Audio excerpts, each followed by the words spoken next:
أعوذ بالله من الشيطان الرجيم بسم الله الرحمن الرحيم وقالوا مهما تأتنا به من آية لتسحرنا بها فما نحن لك بمؤمنين فأرسلنا عليهم الطوفان والجراد والقمل والضفادع والدم آيات مفصلات فاستكبروا وكانوا قوما مجرمين ولما وقع عليهم الرجس قالوا يا موسى ادع لنا ربك بما عهد عندك لئن كشفت عنا الرجس لنؤمنن لك ولنرسلن معك بني إسرائيل فلما كشفنا عنهم الرجس إلى أجل هم بالغوه إذا هم ينكثون صدق الله العظيم. سورۃ الاعراف آیت نمبر 132 سے آج ہم پڑھ رہے ہیں. اللہ تعالیٰ نے ارشاد فرمایا وَقَالُوا مَهْمَا تَأْتِنَا بِهِ. فرعون کی قوم نے کہا تَأْتِنَا بِهِ مِنْ آیَةٍ لِتَسْحَرَنَا بِهَا کہ کیسے ہی تو لے آئے ہمارے پاس نشانی یا معجزہ تاکہ لِتَسْحَرَنَا تو جادو کرے ہم پر بِهَا فَمَا نَحْنُ لَكَ بِمُؤْمِنِينَ تو ہم ہرگز تم پر ایمان لانے والے نہیں ہیں. فَأَرْسَلْنَا تو بس ہم نے بھیجا عَلَيْهِمُ الطوفان ان پر طوفان والجراد اور ٹڈی دل والقمل اور جوئیں والضفادع اور مینڈک والدم اور خون آیات مفصلات یہ سب واضح نشانیاں تھیں. فاستکبروا پھر بھی وہ تکبر کرتے رہے. وکانوا قوما مجرمین اور وہ لوگ پیشہ ور مجرم تھے. ولما وقع علیہم الرجس اور جب آ جاتا واقع ہو جاتا علیہم الرجس ان پر کوئی عذاب یعنی کوئی مصیبت یا آزمائش قالوا تو کہتے یا موسیٰ اے موسیٰ ادعو لنا دعا کر ہمارے لیے ربک اپنے رب سے بما عہد عندک اس عہد کے سبب جو اس کا تمہارے ساتھ ہے. لئن کشفت اگر تو دور کر دے ان الرجس ہم سے عذاب کو تو لنؤمنن لک تو ہم کیا کریں گے تم پر ضرور بھی ضرور ایمان لائیں گے. وَلَنُرْسِلَنَّ مَعَكَ اور فرعون کی قوم نے کہا کہ ہم ضرور بھی ضرور بھیج دیں گے آپ کے ساتھ بنی اسرائیل کو. اللہ تعالیٰ ارشاد فرماتا ہے فَلَمَّا كَشَفْنَا پس جب ہم نے دور کر دیا عَنْهُمُ الرِّجْسَ ان سے عذاب کو إِلَىٰ أَجَلٍ هُمْ بَالِغُوهُ ایک مقررہ میعاد تک ہم بالغوہ جس کو وہ پہنچنے والے تھے اذا ہم ینکثون تو فوراً انہوں نے اپنے عہد کو توڑ ڈالا. آج کے سبق سے پہلے آپ نے بڑی تفصیل سے یہ پڑھا کہ فرعون کی قوم جو قدیم مصری تھے جن کو قبطی کہا جاتا ہے ان کی عادات اور اطوار اور وہ کتنے وعدے شکن تھے اور خاص کر جب بھی کوئی معجزہ دیکھتے تو وہ فوراً کہتے کہ یہ حضرت موسیٰ علیہ السلام نے ہم پر جادو کر دیا ہے. پھر آپ نے ان سے مناظرے بھی کیے اور جو جادوگر ہوتا ہے اس کو فوراً پتہ چل جاتا ہے کہ آگے جو میرے سامنے جو کچھ پیش کیا جا رہا ہے یہ جادو ہے یا کوئی اور چیز ہے.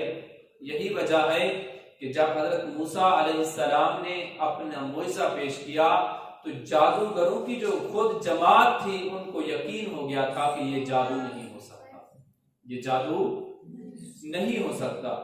اس کے بعد ان کی ہٹ دھرمی اور ذلت اور رسوائی جو ان کا مقدر تھی چلتے چلتے یہاں تک پہنچی کہ پچھلے سبق میں یعنی اس آیت سے پہلے جو آیات بینات ہیں اس میں واضح فرمایا اللہ تعالیٰ نے کہ ہم نے فرعونیوں کو جو پکڑا تھا اس میں ایک تو قحط سالی تھی، دوسرا پھلوں کی کمی کے ساتھ ہم نے ان کو آزمایا، اور مقصد کیا تھا؟ لعلہم یذکرون، تاکہ وہ نصیحت حاصل کر سکے۔ اور ان کی عادت کیا تھی کہ جب بھی عذاب سے نجات حاصل ہوتی، جب بھی آزمائش سے نکلتے، جب ان کو کوئی اچھائی پہنچتی تو کہتے یہ تو ہمارے لیے ہے، گویا کہ وہ یہ کہتے کہ یہ ہماری طرف سے ہے، ہماری اپنی محنت ہے، اس میں حضرت موسیٰ علیہ السلام کا کوئی عمل دخل نہیں ہے۔ پھر جب ان کو کوئی مصیبت پہنچتی تو پھر وہ بدفعلی نکالتے تھے، بری شگون نکالتے اور اس کو حضرت موسیٰ علیہ السلام کے ساتھ منسوب کر دیتے اور کہتے کہ معاذ اللہ، یہ جو تکلیف ہے، یہ آزمائش ہے، یہ جو ہم تک پہنچی ہے، یہ آپ کی وجہ سے اور آپ کے پیروکاروں کی وجہ سے ہمیں پہنچی ہے۔ تو اس کے بعد پھر جب ان کو عذاب سے نجات ملی تو اس قوم نے حضرت موسیٰ علیہ السلام نے کہا کہ اگر آپ سچے ہیں تو جو آپ نے کہا ہے، جیسا ہی ہمارے اوپر عذاب آتا ہے، آزمائش آتی ہے، جو آپ لے آنا چاہتے ہیں وہ پیش کریں، لِتَسْحَرَنَ بِهَا، لیکن انہوں نے اس وقت بھی اپنی حد دھرمی کا مظاہرہ کیا اور انہوں نے کہا کہ آپ اپنی نشانی لے کر آئیں تاکہ آپ جادو کر سکیں، معاذ اللہ آپ جادو کر سکیں۔ اس کے بعد انہوں نے کہا کہ ہم الگ اعلان کہتے ہیں کہ ہم آپ پر ہرگز ایمان نہیں لائیں گے، آپ چاہے جس صورت میں بھی نشانی لے آئیں، جیسا ہی معجزہ لے آئیں، جیسا ہی ہم پر عذاب نازل ہو جائے، ہم ایمان لانے والے نہیں ہیں۔ یہ کون ہوتے ہیں ایمان لانے والے؟ حقیقت تو یہ ہے کہ اللہ ان کو پسند نہیں فرما۔ کیوں کہ واضح طور پر اعلان بار بار حدیث میں آقا کریم علیہ السلام نے ارشاد فرمایا، قرآن آیات بینات اس بات پر دلالت کرتی ہیں کہ جو قوم متکبر ہے، تکبر کرنے والی ہے، اللہ اس قوم کو پسند نہیں فرما۔ تو پھر انہوں نے کیا کہا کہ ہمارے لیے جو بھی آپ نشانی لے آنا چاہتے ہیں لے آئیں، تو اللہ تعالیٰ نے ارشاد فرمایا فَأَرْسَلْنَا عَلَيْهِمُ الطُّوفَانَ، تو ہم نے ان پر طوفان کو بھیج دیا۔ کس کو بھیجا؟ طوفان کو بھیج دیا۔ تو فرعونیوں کے حق کے ساتھ اناد اور سرکشی اور باطل پر اصرار کا یہ ذکر ہو رہا ہے۔ حضرت موسیٰ علیہ السلام سے کہنے لگے کہ وَقَالُوا مَهْمَا تَأْتِنَا بِهِ مِنْ آیَةٍ لِتَسْحَرَنَا بِهَا فَمَا نَحْنُ لَكَ بِمُؤْمِنِينَ، تو پھر یعنی تم کیسی ہی کوئی نشانی لے آؤ، دلیل لے آؤ، معجزہ ہمارے پاس لے آؤ جس کے ذریعے تم ہمیں جادو کر دو، ہم اسے مسترد کر دیں گے، نہ اسے قبول کریں گے اور نہ ایمان لے آئیں گے۔ اس سرکشی کے نتیجے میں انہیں طرح طرح کی آزمائشوں سے دوچار ہونا پڑا۔ تو سب سے پہلی آزمائش کیا تھی؟ فَأَرْسَلْنَا عَلَيْهِمُ الطُّوفَانَ، فَأَرْسَلْنَا عَلَيْهِمُ الطُّوفَانَ، اس کے معنی میں اختلاف ہے کہ طوفان کسے کہتے ہیں۔ ایک روایت میں حضرت ابن عباس رضی اللہ تعالیٰ عنہما فرماتے ہیں کہ طوفان کا معنی ہے بارش کی کثرت، اور اتنی زیادہ بارش جو غرق کر دے، فصلوں کو اور پھلوں کو تلف کر دے، تباہ اور برباد کر دے، اس کو طوفان کہتے ہیں۔ پھر سنیں، حضرت ابن عباس رضی اللہ عنہما کے نزدیک طوفان کا معنی کیا ہے کہ اتنی تیز بارش، کثرت سے بارش کہ جو ہر چیز کو تباہ اور برباد کر دے، جس میں فصلیں، گھر، ہر چیز ختم ہو جائے۔ ایک دوسری روایت میں آپ سے طوفان کے معنی کثرت اموات بھی ہیں، کہ طوفان سے مراد کیا ہے کہ جب اموات زیادہ ہوں تو یہ بھی طوفان ہے۔ امام مجاہد کہتے ہیں کہ طوفان سے مراد سیلاب اور طاعون کی بیماری ہے، سیلاب اور طاعون کی بیماری ہے۔ ام المؤمنین حضرت عائشہ الصدیقہ رضی اللہ تعالی عنہ سے روایت ہے کہ رسول اللہ صلی اللہ تعالی علیہ وسلم نے ارشاد فرمایا کہ طوفان یعنی موت ہے، طوفان سے مراد یعنی موت ہے۔ حضرت ابن عباس رضی اللہ عنہ سے اس کا ایک اور معنی منقول ہے، یعنی اللہ کی طرف سے ناگہانی آفت۔ ناگہانی آفت اس کی کئی صورتیں ہو سکتی ہیں، جس طرح شدید طوفان آ جاتے ہیں، ہر چیز ملیہ میٹ ہو جاتی ہے، یہ زلزلے آتے ہیں، تو یہ ناگہانی آفت مراد ہے۔ پھر آپ نے یہ آیت پڑھی فَطَافَ عَلَيْهَا طَائِفٌ مِّن رَّبِّكَ وَهُمْ نَائِمُونَ، بس چکر لگا گیا اس باغ پر ایک چکر لگانے والا آپ کے رب کی طرف سے اس حال میں کہ وہ سوئے ہوئے تھے۔ تو ایسا طوفان آیا، ایسا اس نے چکر لگایا کہ سب کا سب باغ ختم ہو گیا، اس کے پھل بھی ختم ہو گئے، درخت بھی ختم ہو گئے، اور قوم کی کیا حالت تھی؟ وہ سوئی ہوئی تھی۔ ایک تو ان پر کیا بھیجا اللہ نے؟ طوفان کو بھیجا، اور اس کے بعد دوسرا والجراد، کس چیز کو بھیجا ہے؟ جراد۔ جرد کی جمع ٹڈی دل کو کہتے ہیں۔ کس کو کہتے ہیں؟ ٹڈی دل کو، کہ اللہ نے اس کا عذاب بھیجا۔ یہ کس کو کہتے ہیں؟ ٹڈی دل مشہور و معروف ہے، ہر چھوٹا بڑا جانتا ہے۔ آج کل ہمیں بھی پچھلے 2 سال سے ہم دیکھ رہے ہیں کہ مختلف علاقوں میں کثرت سے پائی جاتی ہے، یہ بھی اللہ کی طرف سے ایک عذاب آیا ہے۔ ٹڈی دل کے بارے میں تھوڑا سا تفصیل دیکھتے ہیں کہ اس کے کھانے کا کیا حکم ہے۔ تو اس کا کھانا حلال ہے، جیسا کہ صحیحین کی روایت ہے کہ حضرت عبداللہ بن ابی اوفا رضی اللہ تعالی عنہ سے ٹڈی دل کے بارے میں پوچھا گیا، تو آپ نے فرمایا کہ ہم رسول اللہ صلی اللہ تعالی علیہ وسلم کے ساتھ 7 غزوات میں شریک ہوئے، ہر موقع پر ٹڈیاں کھانے کا اتفاق ہوا۔ کیا ہوا؟ ٹڈیاں کھانے کا اتفاق ہوا۔ دوسری دلیل حضرت عبداللہ بن عمر رضی اللہ تعالی عنہ سے روایت ہے کہ نبی کریم صلی اللہ تعالی علیہ وسلم نے فرمایا ہمارے لیے 2 مردہ چیزیں اور 2 خون اللہ نے حلال کر دیا ہے۔ ہمارے لیے 2 مردہ چیزیں اور 2 خون حلال ہیں۔ کون کون سے؟ مردہ چیزوں میں ایک مچھلی ہے اور دوسرا ٹڈی دل ہے، اور خون جو اللہ نے حلال بھی کر دیا ہے، ایک کلیجی ہے اور دوسرا جانور کی تلی ہے جو کھائی جاتی ہے، اس کا کھانا حلال ہے۔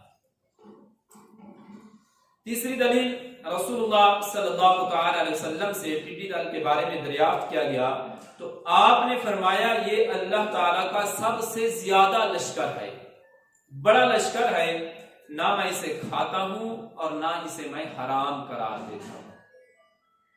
آپ صلی اللہ تعالی علیہ وسلم کو اس کا کھانا مرغوب نہیں تھا، یعنی زیادہ پسند نہیں تھا، اس لیے اس کو ترک کر دیا، ورنہ اس کو حرام قرار نہیں دیا۔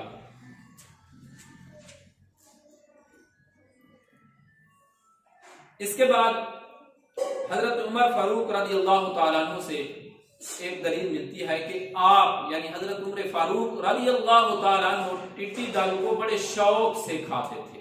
کیا کرتے تھے؟ شوق سے کھاتے تھے۔ ایک مرتبہ آپ سے اس کے متعلق سوال کیا گیا تو آپ نے فرمایا کاش 1-2 ٹوکریاں مل جاتی تاکہ ہم کھائیں، اتنے شوق سے کھاتے تھے۔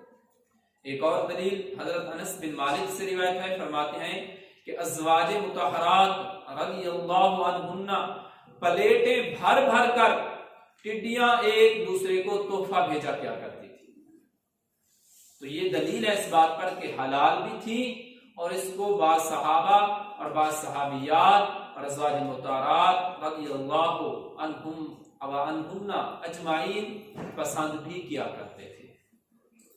ایک اور دلیل حضرت ابو امامہ رضی اللہ تعالیٰ عنہ سے روایت ہے کہ رسول خدا صلی اللہ تعالی علیہ وسلم نے ارشاد فرمایا مریم بنت عمران علیہ السلام نے اللہ تعالیٰ سے سوال کیا کہ مجھے ایسا گوشت کھلا جس میں خون نہ ہو، تو اللہ تعالیٰ نے انہیں ٹڈی کھلائی، اور مریم نے عرض کی یا اللہ بغیر پرورش کے اس کو زندگی اور بغیر آواز کے اس ایک دوسرے کے پیچھے رکھ۔ رسول اللہ صلی اللہ تعالی علیہ وسلم نے ارشاد فرمایا ٹڈیوں کو نہ مارو کیونکہ یہ اللہ تعالیٰ کا بہت بڑا لشکر ہے۔ تو یہ چند احادیث مبارکہ اور صحابہ کرام رضی اللہ تعالی عنہم اجمعین کے حوالے سے چند دلیلیں پیش کی ہیں جس میں یہ ثبوت ملتا ہے کہ ٹڈی حلال ہے، اس کا کھانا جائز ہے، بعض صحابہ اس کے کھانے کو پسند بھی کیا کرتے تھے۔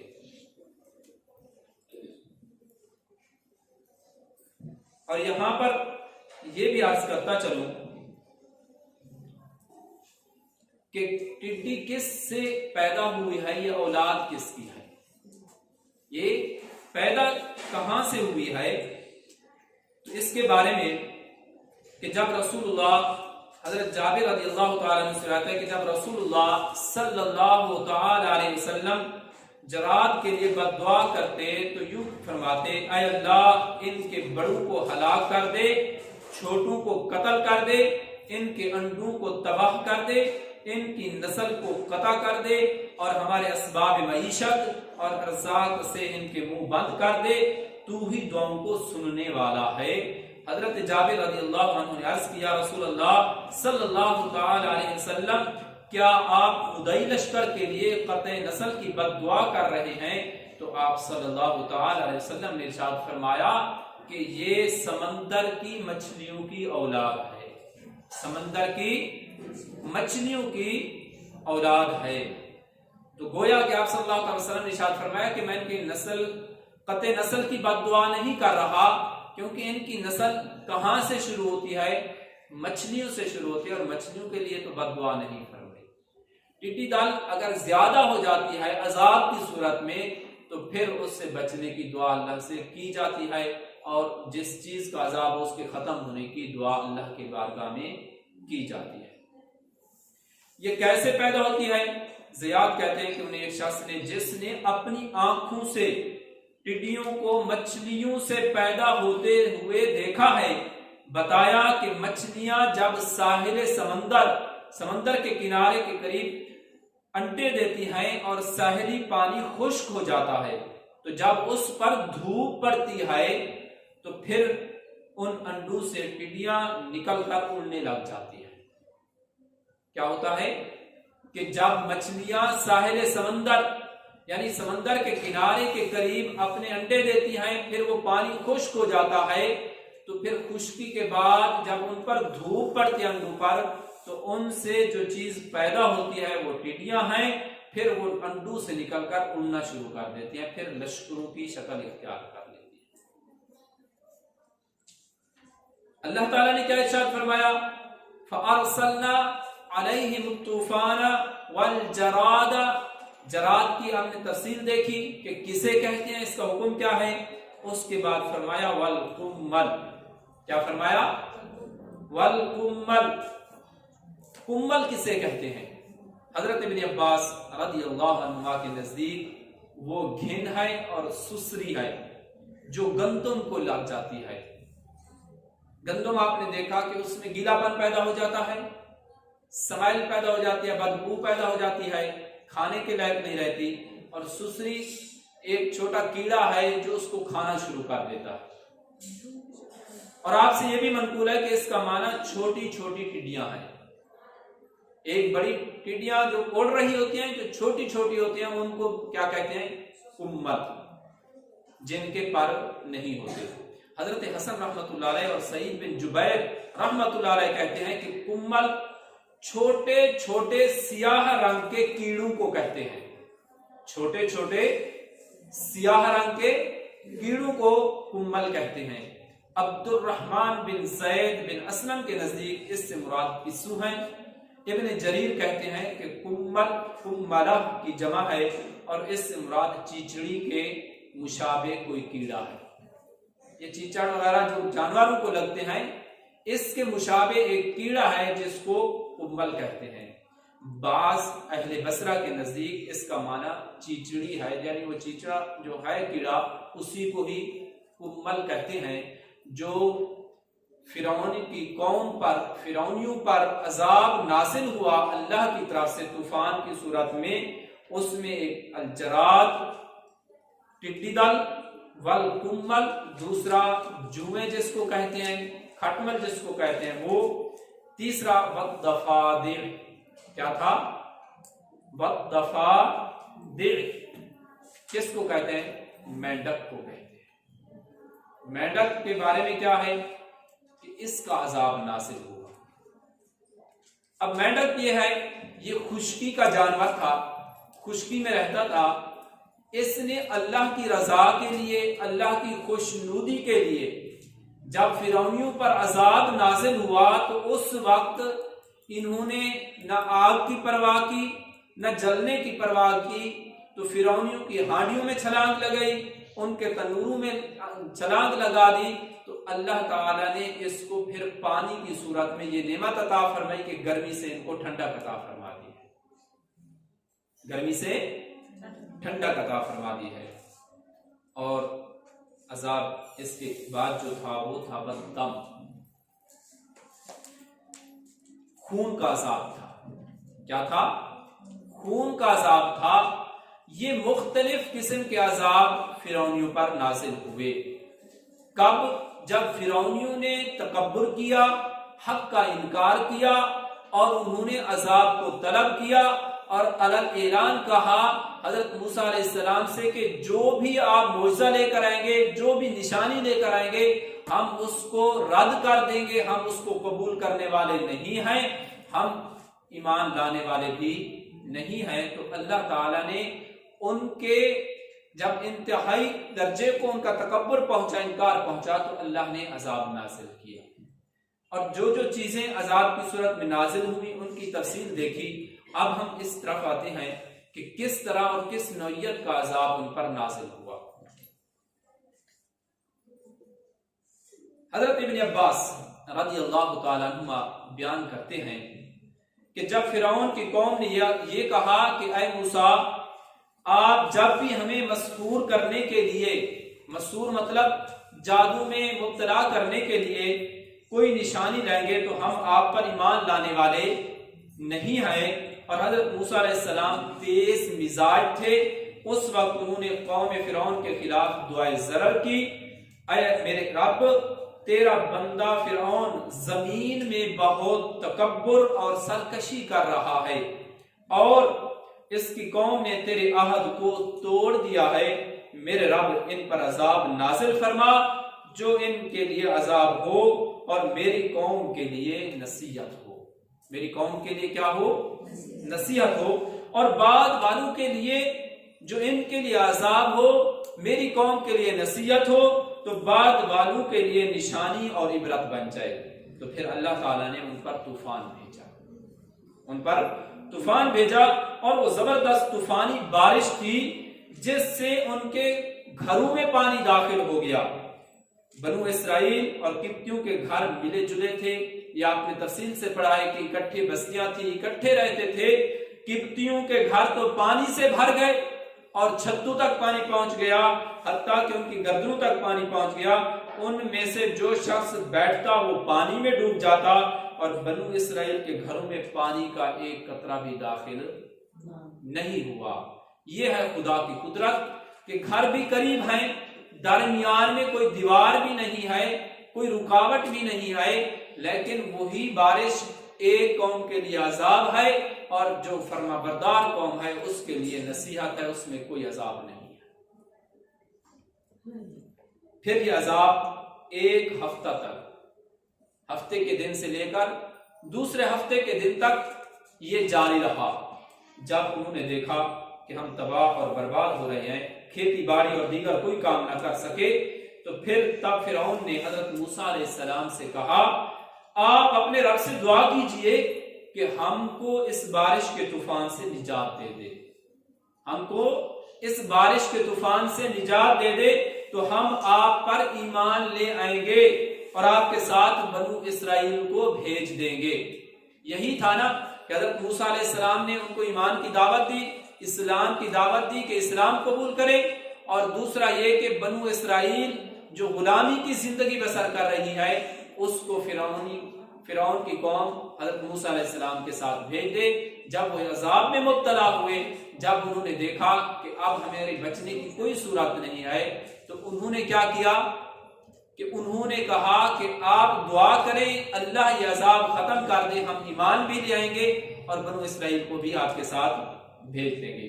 حضرت موسیٰ علیہ السلام نے اپنے رب سے دعا کی تو وہ طوفان ان سے اٹھا لیا گیا، اور اس سال ان کی بہت اچھی فصل ہوئی، ایسی کبھی نہیں ہوئی تھی، یعنی اتنی فصل ہوئی کہ جتنی زندگی وہ گزار چکے تھے اور جتنی کھیتی باڑی کر چکے تھے، کبھی بھی ان کی فصل نے اتنی آمدنی نہیں دی۔ ہر طرف سبزہ پھیل گیا، درخت ہرے بھرے ہو گئے۔ تب قبطیوں نے کہا یہ پانی تو ہمارے حق میں نعمت تھا، اس سے ہماری فصلیں اچھی ہوئی اور ہمارے درخت پھلوں سے لد گئے، سو وہ ایمان نہیں لائے۔ مطلب کہ جب طوفان تھم گیا، ہر طرف سے سبزہ پھیل گیا، وعدہ تو یہ تھا کہ ہم ایمان لے آئیں گے، لیکن وہ ایمان نہیں لائے۔ 1 مہینے تک ان کو مہلت ملی رہی۔ کتنا عرصہ؟ 1 مہینہ۔ 1 مہینہ کے بعد جب پھر ان کا تکبر انتہا کو پہنچا تو کافی وقت ہو گیا، پھر یہ ہوا کہ اللہ تعالی نے ان پر ٹڈی دل کے بادل بھیجے، انہوں نے ان کی تمام فصلیں، ٹڈی دل اتنی کثرت سے آئی کہ بادلوں کی صورت میں جیسے بادل کے جھنڈ آ رہے ہوں ایسے آئی، تمام فصلوں، پھلوں، حتیٰ کہ درختوں تک سب کو چاٹ لیا، بلکہ انہوں نے دروازوں کو، مکان کی چھتوں کو، ہر قسم کی لکڑی کو، ان کے ساز و سامان کو، کپڑوں کو، حتیٰ کہ دروازے کے جو کیل تھے ان کو بھی چاٹ لیا، ختم کر دیا۔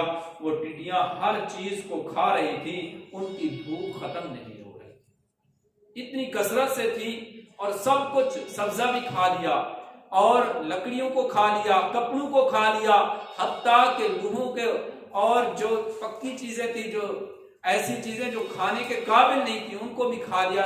پھر بھی حالت یہ تھی کہ ان کی بھوک نہیں مٹ رہی تھی۔ تب قبطی بہت چیخے چلائے، بہت فریاد کی اور کہا اے موسیٰ، آپ سے آپ کے رب نے جو وعدہ کیا ہے اس وعدے کے واسطے اپنے رب سے دعا کیجئے، اگر اس نے ہم سے یہ عذاب دور کر دیا تو ہم ضرور آپ پر ایمان لے آئیں۔